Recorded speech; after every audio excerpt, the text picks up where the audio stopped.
On vient de fêter au musée Beaubourg le 35e anniversaire de la première Art Car, ces voitures d'art que je confiais aux plus grands artistes de l'époque et qui couraient au Mans, que j'avais l'honneur de piloter.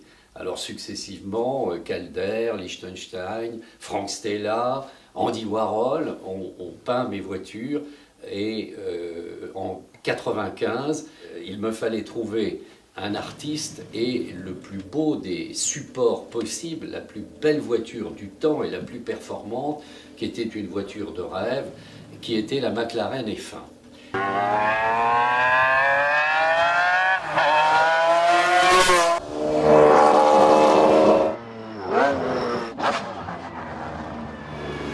Alors il y avait une gageure de confier à un artiste un objet déjà parfait, dessiné par le vent, par l'efficience. Alors je me suis donné du courage en me disant qu'après tout, l'Athéna du Parthénon était peinte et que nos églises romanes et gothiques étaient peintes aussi. Et donc j'ai confié à César, ce qui était une provocation, la décoration de la voiture. Pourquoi une provocation? Parce que l'on sait que dans l'histoire de l'art, ce sculpteur classique a aussi eu une invention parallèle, et notamment les compressions. En 1960, il a compressé des automobiles, marquant ainsi que peut-être cet objet symbolique représentait toutes nos vanités. Et moi, à peu près dans les années 80, j'avais arrêté une première fois la compétition et je lui avais donné à compresser toutes mes coupes. Il me les avait rendues en me disant « j'ai compressé ta vanité » et augmenter ta gloire. Et donc on a décidé, lui et moi, de projeter sur la voiture l'image de ces compressions.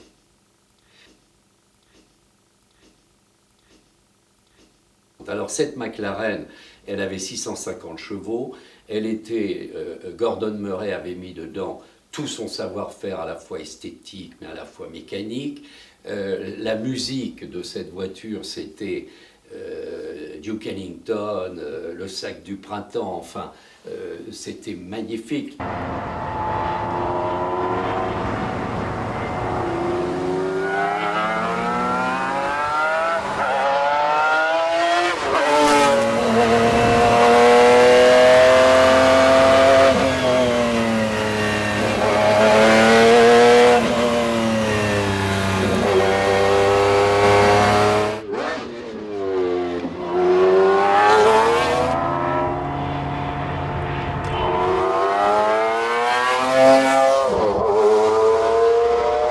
Quand je me suis assis pour la première fois dedans et que j'ai vu ce tableau de bord avec cette multitude d'instruments,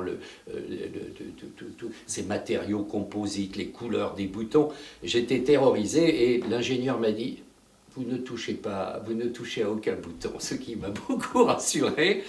Et puis la course, alors parlons de la course maintenant.